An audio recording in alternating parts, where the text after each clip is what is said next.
Hello and welcome back. This is video number 7, and in this specific video we're going to talk about file names, why it's important, and we'll talk about page URL as well. Now, the best way to show this is to again reverse engineer what Google ranks as popular for specific keyword terms, and then taking a look at them and getting an idea of what you need to do in your own website. So here I'm at google.com and I went ahead and typed in 30-minute chicken soup recipe just because I'm hungry for some chicken soup. So as someone who is interested in this particular area, I've typed it in, I've clicked on the images, and I'm looking for something that really appeals to my eye. So image search is not just about trying to game the system, but really trying to appeal to that specific person who is typing in that keyword. So it needs to be presentable. It can't be something that is trash, essentially.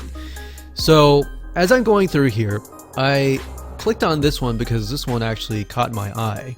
And it's a big bowl of soup, chicken soup. It's got a ton of vegetables in it. So I'm going to go ahead and click this. Now, I want you to specifically watch carefully as I'm doing this. So, for example, I'm looking at the image here, and the next step is to click Visit. So, we're going to visit this person's website, and we're going to look for that specific image. So, obviously, there's going to be many images. We don't know if it's going to be the first one, the second one, or what. So, let's just go ahead and scroll down. Click X there. We got that there. Minimize this to about 100. So we see right away that this is definitely the first page. Now that's interesting. Now what I like it to do is, regardless of what browser you're using, whether it's Google Chrome, Safari, or Internet Explorer, what you want to do is you want to right click on that image. And then you want to click on Open Image in a new tab. And the reason why we want to do this is this. So we can see here that this is the file name. It says chicken noodle soup -5.jpg. So Google's going to read the file name. So they can see that it is chicken soup, noodle soup. And if you think about it, that's what I typed in, chicken soup.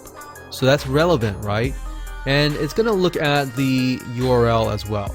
So it's not just going to look at the file name, but it's going to look at the category name and all of that.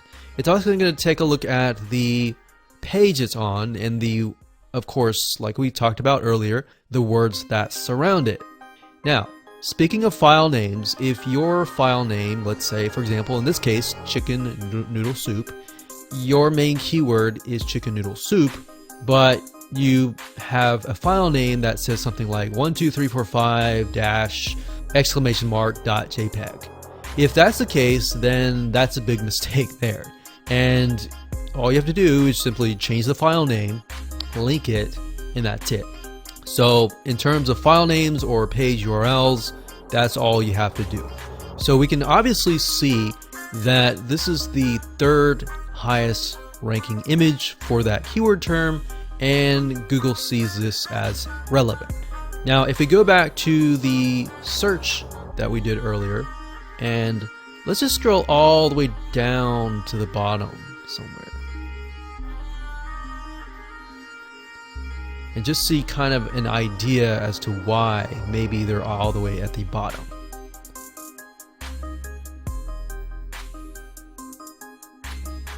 Now, another reason why a lot of these are at the top is because people are clicking on them, and that tells Google that they're relevant. So a lot of these may not, as we can see, we scroll down further down, they don't look like the normal chicken noodle soup. And that's because people are interacting with it. So that's why I said you can't really game the system, because this is all about human engagement and interaction. Now this one here says 30-minute chicken soup. Now that's a YouTube video, so that we're gonna go keep going down. Tomato chicken soup. This one here. So let's just click this Now you can see the images are really big, right? Remember, Google likes a certain type of image.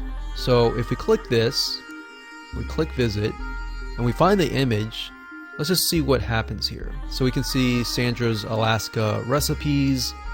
We scroll down, the image is a little big. The text that's wrapping it may not really relate.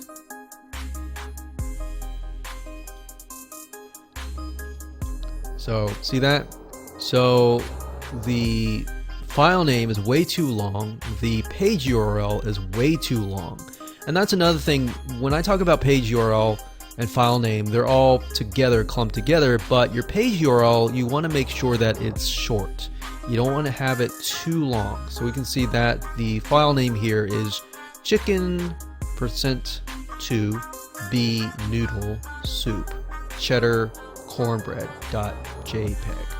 So the problem with this is that there's all these %2 signs and all that. What you need to do is, if you have spaces, use hyphens. So it should look like this, like a hyphen. Don't use underscores, just use hyphens to kind of signify spaces. So it should be as simple as chicken-noodle-soup.jpg. So as you can see here, and this is reverse engineering this, that this is all the way at the bottom. This is probably number 100 or more, and it's all the way at the bottom, and it's got a long page URL and very long, very confusing file name. So you can get an idea now as to what you need to do. All right, so let's just scroll back up here. Now, in terms of how to change the file name, if let's say you already uploaded it and the file name is already there, how do you go about changing it? So to do that, there's several ways. It really depends on what website you're using. If you're using like HTML that's not WordPress, then you will need to change that file name on your computer, whether it's a Mac or a Windows computer. You simply right click that, click rename, and rename it as such. Now, if you're using something like WordPress, you can simply usually you can go into the image editor and you can change the name there. Or sometimes, a lot of times, what I recommend is installing a WordPress plugin such as Yoast. Yoast SEO, that's yoast.com/WordPress. And if you just go here and you click on Yoast SEO, install that, you'll be good to go. And it'll allow you to essentially put alt tags for the images, and you can also, within WordPress, edit your file names. So hopefully that gives you a better idea of why it's very, very important to essentially change your file names to make sure that they are the keywords that you're trying to rank on. Plus all the other variables that we talked about, like the text that wraps around it should relate to that keyword.